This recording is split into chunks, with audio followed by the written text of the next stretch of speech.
Welcome to UpBringing. We are Hannah and Kelty, and these are our empowerment episodes where we talk about the hard stuff as the good stuff and why we should be leaning into all of these really challenging situations with our kids to build brains and hearts and connection within our families and to just grow up ourselves. So, yeah. Some of these empowerment episodes are Dear Upbringings, where someone writes in and we kind of talk out, hash out their situation. And ones like this are called The Power Of, where we kind of just get in on something a little bit more fine-tuned or on a skill and kind of discuss it that way. So today is the power of tone. Tone. It's a big one. Yeah. I think every episode we're like, it's a big one. It's a weird word when you think of it on its own. But how can we use tone? As a tool. As a magical tool. As a power, as a superpower. Transform ourselves, our experience, our role, our kids' experience, our kids' sense of themselves and us, our day. Tone has a lot of power, and I think it's something that we forget. I forget about how powerful my tone is for good and for evil. I am reminded of how powerful tone is when I use it for evil. I'm reminded of it, how powerful it is when I use it for good, and I realize, holy shit, I could be doing this more often, and it could be a real help. Well, when we think about like the facets of communication that we have with anybody in our lives, there are so many elements. It's like, one, our body language. Two, including sort of our faces, what our faces are communicating, the words we say, and the tone. Essentially, like how those words come out. Those are ones we've thought of, kind of. But yeah, I'm sure there are more. Yeah, and, well, I'm sure there's like energy. I think other that stuff. I don't know. Kids are all pretty aware of how we use tone. Like with babies, before they understand us, all we have is our tone and our hands and our face. Even they can't even see our faces, so it's how we're holding them, how we're touching them, and then the tone of voice. Hi, honey, this, that caring, loving tone goes a really long way. But I think as our kids get older, and a little tougher. I think that our tone spectrum expands to all the kinds of tones that come out. And then we start kind of thinking of tone as as a conscious thing that we want to do to connect with them, but as kind of more of an unconscious thing that kind of comes out that's connected to our thoughts, our beliefs, our emotions, kind of a direct, an outward expression of those things. Yeah, and we're more compelled to use tone as a tool maybe to convey disappointment or frustration or anger, or like you said, very consciously sometimes, like I'm going to sound really stern right now, that I'm choosing this tone, or very often, what were you going to say? I was going to say less consciously when we just fly off the fucking handle and our tone is just along for the ride. A little less conscious. A little bit less conscious. Yeah. Right. But the reason we're talking about that today is because it doesn't feel good when we use a tone like that. And, research shows that our kids will learn less and be less receptive and be less cooperative when we are using those more angry, harsh, shamey, frustrated tones, impatient tones. I think this is universal. Everyone is like, can I use that tone less? A tone is basically explaining an emotion.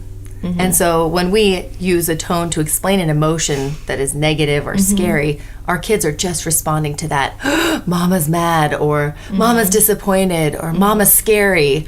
And so, they don't learn when they're scared or worried or, feeling disconnected from us. Yeah, so I think makes sense. Why we're talking about it today is to basically say, we think about these things like tone as an extension of, like you said, of a feeling, of a thought. So the tone is just along for the ride, like we said. So what we're trying to think about today is how can we disconnect that? So maybe still be having those thoughts and feelings. They don't always go away. They take a while. They don't always go away. Yeah. But can we work on controlling our tone with the understanding that it can de-escalate a situation? It can de-escalate those feelings and those thoughts that we're having themselves that are uncomfortable. And can we sort of de-escalate maybe whatever our child is experiencing or the ways that they're challenging us? Well, So some examples of how powerful tone is. Let's give a few with the same sentence. I like to picture myself in the same situation using the same words. So let's describe a situation for each of the sentences too, so we know how frustrating it can be. Okay, great. Yeah. So you have been let's say the laundry has overflowed and it's all over the floor and it's just a total shit show. You're in the laundry room trying to figure it out. Something's on the stove and our kid is coming, Mom, I need you. And whining. So we can respond, I'll be there in a minute. Or we can respond, I'll be there in a minute. Right. So very same words, same situation, very different. You could be feeling that same thing inside though. Absolutely. Right. But I could say, I'll be there in a minute. And then I love thinking, how does that make me feel when I use that tone? How does it make our kid feel when we use that tone? And then how does that make the situation feel when we use that tone? Yeah. Both sides. Okay, another one. Let's see. Our son will not get in his car seat. Do you want to do one of those? Sure. Yeah? Yeah. We can bring it back to the help episode from last week. He's struggling and resisting. And so, I could say, okay, let me help you. And obviously, I'm feeling frustrated. I'm ready to fucking leave. I've been waiting around very patiently, respectfully. But I say, okay, let me help you. And I get him in his car seat. Or you could say, let me help you. Like that. Right. Yeah. And then how's he going to react based on both of those things? How are we going to feel depending on our tone in those situations? Yeah, I really think about that so often, how the way I say something like slippery slopes me into it opens anger mode. The floodgates. Yeah, totally. Okay, what's another good one? Okay, so I finally sat down. We made breakfast for the kids. Did the whole pancake thing, did the dishes, cleaned up all the shit all over the floor, because same as the table and the floor, and finally sit down with a cup of tea to read our book for a few minutes. And then we hear something kind of crash in the other room. Or screaming. And some screaming and some crying. In your mind, you know that, or you're supposing that, once again, something happened. One of our daughters hit our sons because they're littler, and we hear them crying. We're starting to get ramped up, knowing what happened. We walk in, and also we need just a fucking 5 minutes to ourselves. And we've spent all morning waiting on them hand and foot. Can they not just play for 5 minutes alone without hurting one another? So we walk in there, and I say, what's going on in here? And then, or what's going on in here? Yeah. And so, how does that affect the situation? Yeah. What's one more? I think this one's good. Yeah. I like that one. I've said this one not the nicest way. I had some rough tone examples last night myself. Yeah? Oh, did you? Okay, let's do that one. Okay, yeah. So, basically, at dinner time, I stepped away for 1 second. And when I came back, my son had emptied out his milk into his plate and then got really upset that his food got wet. Yeah. So what's a nice way to respond to that?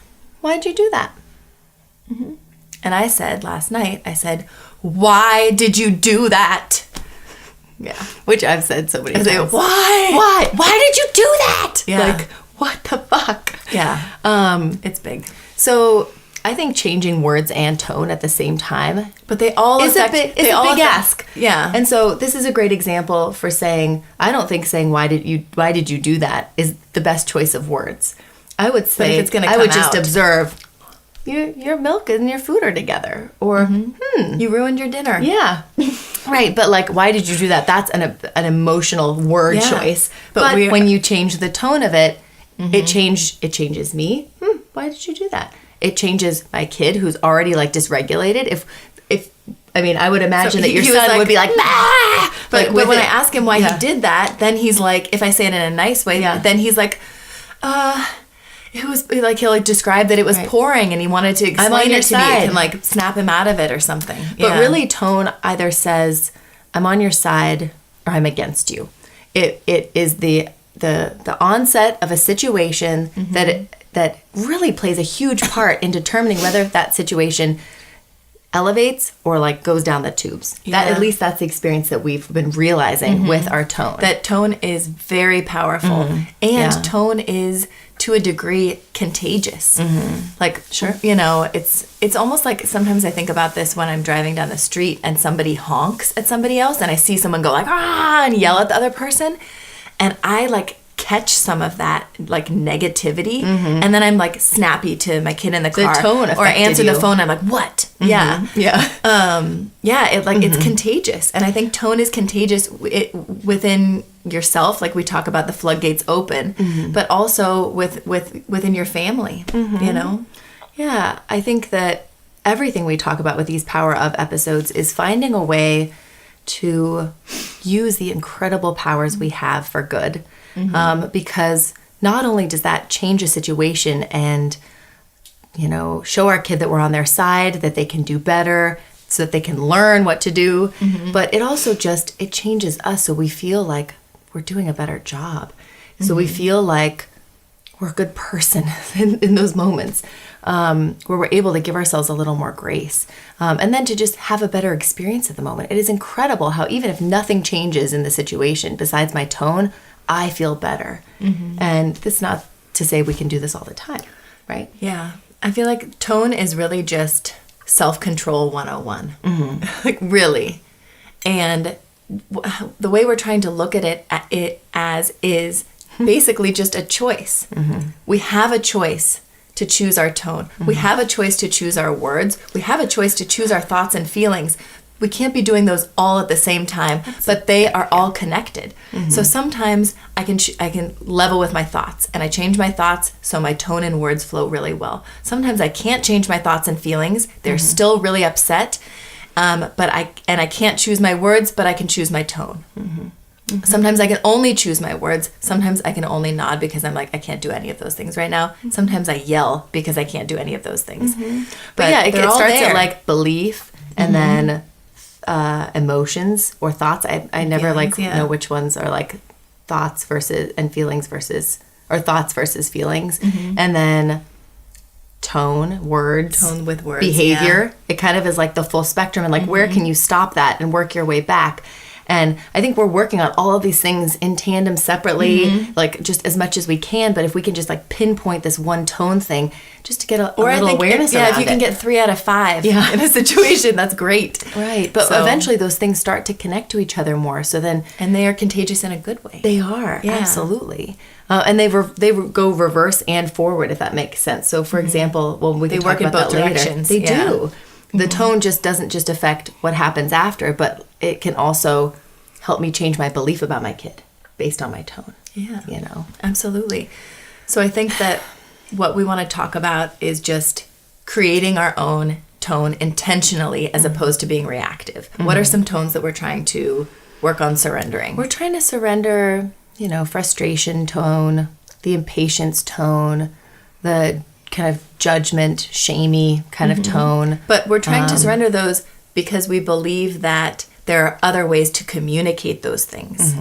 We're not saying don't be frustrated, don't be impatient. We're not saying be a crazy Zen person with no thoughts and feelings and needs. We're saying that we might be able to be finding more productive ways to communicate those feelings and needs. Well, and that our tone. Our tone is the first step in doing that in a big way. Right. It can help us or it can really undermine us, you know. And then what are we trying to embrace? Which tones are we trying to use more despite our feelings, despite the situation, to help us calm down, to help our child focus in on what we need to say to them, to help improve the situation? What kind of tones work with that? Kind of the opposite. Curiosity. Sure. Compassion, humor, perspective. Even just neutrality. Even just neutral tone. Just go for neutral. Even just go for neutral. I've been doing that a lot lately where I'm like, I can't like pep this up because it feels inauthentic, but I can manage a neutral tone here. You know. Just work towards neutral. Yeah. So let's talk about this. How do we improve our tone? I think what are some first steps? Well, I think just becoming aware of it is a big one. So not having to change anything, not feeling like, oh, what am I saying? Oh, not being hard on ourselves, but just thinking, how was my tone there? How did that situation play out? How was my tone right here? How did that feel to me? I wonder how it felt to my kid. How did that affect the situation? Just open up our awareness a little bit about how the power of our tone. And I think we can use our partners in a way to kind of reflect that too. Or to say to them, you sounded a little rude when you said that. Just so you know it sounded rude, even whether you were feeling frustrated or not, just to call each other lovingly on it. Yeah, like a candid camera. But it's like, everybody is so much, like, they have such varying levels of sensitivity and self-monitoring and emotional awareness with tone. Some people, like, they hear tone and they don't get it. Everybody is so different. And other people are just very sensitive to tones. But what we're saying is this is an emotional intelligence skill that we're still learning, that we're becoming aware of, and that we want our kids to become aware of. So awareness is just a huge part of this. There's no, like, right tone or wrong tone. It's just, how's that working for you? Does that feel good to your kid? Does that feel good to you? Yeah. That's just what we're trying to get aware of here. Totally. And I think one other thing that we like to do within building that awareness is just think about our triggers. Find patterns for, like, God, it's always on Tuesdays when we have that swimming lesson also that I end up sounding really harsh and being more stressed. Right. And then what happens because of that? Right. And then the fallout, but just creating an awareness of how we're able to care for ourselves in those more stressful times so that it doesn't lead to us. And can we do a little work around it to prevent, it's around these transitions that my tone gets really heinous and that tanks them, or is it around these things that I'm not able to have that patient tone and so my kid resists even further? Messes. My tone is around messes is that's a big one for me. Yeah. Something else is just trying to channel a calm person. Basically, when we think about a CEO or a captain or a hostage negotiator, an EMT, they're so fucking cool and calm. They might be in their head, they might be being like fuck at a meeting or on the scene of whatever it is.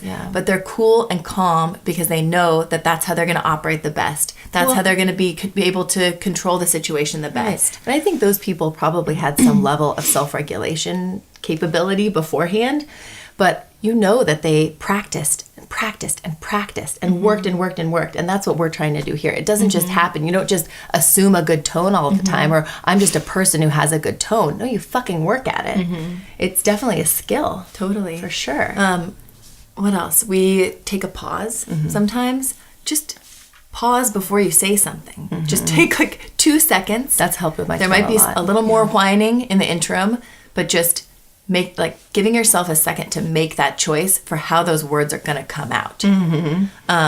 I've begun every now and then to see that sliding doors. Right before I walk into the room or right before I open my mouth to say whatever it is, I see the two situations based on my tone. I can see one going rapidly downhill and one maybe going okay based on that choice right then in that moment. Yeah, absolutely. Yeah.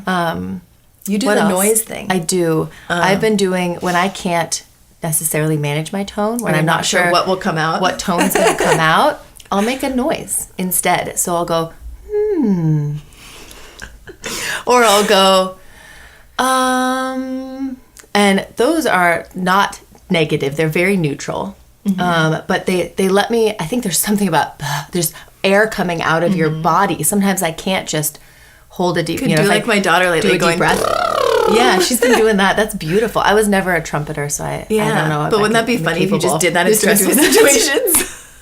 They'd be like, "Oh, mom. Oh no, I'm hearing her. Yeah, she's gearing up." But if I can't take a deep breath, if I can't wait, then if I must not just inhale but exhale something, I will exhale just a kind of And it sounds a little curious. It's buying you time. Or I'll even say a word like okay. And so that's been something where it's like, okay. And so I'm processing, I'm thinking, I'm trying not to react with a tone or with words that are going to really, we just have so much power over situations. We have so much power over our own feelings. The tone is what, can elevate, as I said, or can kind of tank us, our kids, the situation. We're in charge of this shit. Sometimes too, I try to say, I'm seeing, and I lead with I'm seeing, because I have a hard time having a mean or judgy or angry tone when I'm just reporting something that I see, as opposed to making a judgment or asking a mean question or just, freaking out. But I think that our tone really comes down to just our belief system, what we believe our kid to be, what we believe our role to be, what we believe success to be, what we believe, you know what I mean? And I think that if we can kind of be also not just be working on the tone, but working on the beliefs, which kind of create the tone, maybe we can be doing kind of both ends to work toward the middle. So, like, for example, if I go out onto the back patio and I see my kids like dumping all of these rocks and water and making a huge mess, like on the padded furniture where I've told them they can't play before. They've done that. If I go into that situation thinking they're kids, they're 2 and 4, they're making messes because they're exploring. This is what their brains need to do. It's their job to be seeing to their needs and having fun and doing this. If I go into it with that, that's going to affect my tone in a positive way. As opposed to going, help your tone. It's going to help it a ton. But if I go into it thinking, I always tell them this, they're out to get me. They are like totally don't care about the things I've told them and my needs and cleanliness in the house and all of those things. And that's going to tank your tone. And this is so wrong. And it's going to tank my tone, and it's going to tank the way I interact, and it's going to tank how we experience this thing on the patio. Or whatever. I think too, another belief that I come into contact with a lot when my kids are doing something or I'm approaching a situation that has some kind of emotional reactivity associated with it for me or for them, like is that you have to give an example. For example, like, I don't know, even they're like splashing in the bath, or or I come in, like the example of I hear them in the other room, my kids in the other room, and someone gets hurt. I think that immediately, and when emotions tell us fight or flight, there is an immediate emergency and a need, and come in, feel something, do something. And I think a belief that you and I have been trying to rewrite is that pretty much everything that goes on with our kids is not an emergency, is not, we do not need to react immediately. And that has really helped us. Just in your mind saying, this is not an emergency. Right, exactly. Yeah. Just like with the belief of our kids saying, they're doing what they need to do. They're being kids. Like, give them the benefit of the doubt. They're doing their job right now. They're doing their job right now. Yeah. It's also, this is not an emergency. So that's another belief that's helped us kind of chill out a little bit. Yeah, totally. Yeah. And just like we talked about a little bit earlier, realizing that you are in that moment of choice, and that you can choose to be positive and optimistic and control the way you say something. We can't always do that. No, but there are moments where we can see that window, that opportunity. Wait, I'm not helpless in this situation. Wait, this world does not suck. Maybe I can try to keep believing, feel optimistic, and that will affect my tone. That will affect my interaction. That will affect my kids' reaction. That will affect the situation at large. Yeah, and I think too, like we spoke about trying to channel that CEO or that calm captain or any of those people in that. I think that we have to maybe rejigger our own role about it and be like, I'm the parent. The belief in the belief in who I am and what my role is and what does that mean? Do I want to be the crazy dictator? Do I want to be the correction person, the correction police? Do I want to be that? Or the reactive hot mess? Right. Or do I want to be a teacher, a supporter, a connector with my kid? It doesn't mean that anything that you're doing in terms of actually working with them or stopping them from doing something changes at all. All it means is that we're going into it with a different mind frame when possible. Yeah, and that mind frame, that belief in our role affects our reactions. It affects our tone. It affects their sense of self. They see us as, that's the biggest thing for me, is that they come into a situation, our kids, where they don't know what they're doing, and they're just being kids, and they're doing everything that's developmentally appropriate for them. And they look up to us and see a parent who looks back at them with understanding and with a calm tone that is going to show them what they can do and what they can't, or give them that information, or give them that empathy, or whatever it is. Safe. Keep them safe, or whatever it is. And that's the relationship I want my kid to have with me. That's the person I want to be in those situations. And this is the dream. This is the work of parenting. This takes rewiring. This takes practice. It takes so much stuff. Yeah, but I would really like my kid to be sensitive to tone, to be able to have that nuance where, my tone could have a little edge to it and my kid can pick up on that. I think it's important. I think a lot of this, everyone listening might be like, this is like faking it. This is bending to my child. This is putting on a persona. If I'm pissed, I'm pissed. And we're saying, well, if you're pissed, you're pissed. We Totally. get that. We've been there too. But what we're saying is there any way we can kind of change our beliefs to not get pissed? Work on that. Is there any way we can work on our tone? To help work on, and just thinking a bit of tone as a choice and as a tool that's just there for us when we can use it, because we've seen and we continue to see how choosing a more pleasant, a more curious, a more loving tone actually changes the series of events. Yeah. Like it actually changes it's not them. permissive, it's fucking productive. Yeah. That's what we say in every single episode, Every single probably. But it's tough. It's like, I don't think, I'm not conscious of my own tone all the time. And I notice people out and about sometimes where I see a woman, where like at Whole Foods or something, and she's talking to her partner and she's just discussing the food that they're eating or whatever. And then the tone she uses with her child is like so ridiculously terrible compared to the tone she used with her partner. Patronizing and curt. And it just like blows my mind and I do that myself too, because we just think that kids don't deserve the respect of a kind tone like another adult does. And we really do believe that everyone in our lives that we care about or even don't care about deserves a respectful tone, not just to get shit done and de-escalate situations, because that's how people should treat each other. And we want them to be able to treat people that well too. So that's kind of the root of this for me, is that let's treat our kids like we do other people, not with giving them more power or doing all these other things, but just approaching with a tone that doesn't make things worse, doesn't make them see us worse, doesn't make them see themselves as worse, but just can move things forward. And we're gonna not have a good tone often, but it's not failure. It's all progress. It's all work. One of our friends brought up recently that sometimes it's not just that she can't use a good tone or help them when they need their help, but in the moment she actually chooses not to. And that is such a common thing. Totally. Sometimes you're like, no, I'm just gonna fucking sabotage this whole situation. And that tells me that that's a moment that we can't. Even when you're making that choice we can, deliberately, but we won't. That means talk about can't versus won't. Can't for versus kids. won't. Same goes for us. Same goes for us. I'm saying I won't. I just won't use a nice tone right now because I'm so mad. But it's really we can't. We can't. We just can't. We're unable to use a good tone. We're too dysregulated. We're too frustrated. We're too tired. We've been pushed. We're too put upon. We are beyond. Just like when our kids can't do something. Yeah.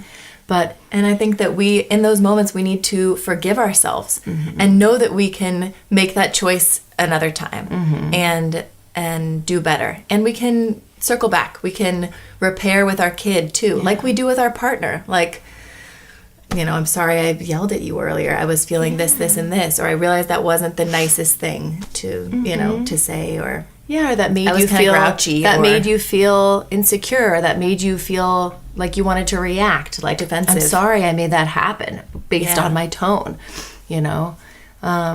We're all doing our best, and I'm proud of you, Kelty, and I'm proud of all of you guys. We would love to hear your ideas on how tone is used with your partner, with your kids. We didn't even talk about like our internal tone with like our world and ourselves, but I think that's what our beliefs are. Where it begins. Is our internal tone, our thoughts, our feelings, our beliefs, and then tone with words is kind of what we like kind of really jumped on today. But we're gonna stop talking. We're trying to keep these shorter a little bit so that you guys can do other things. Get back to your lives. But we appreciate you being here. Thanks for coming. Thanks for coming. And we'll see you next week. Cheers.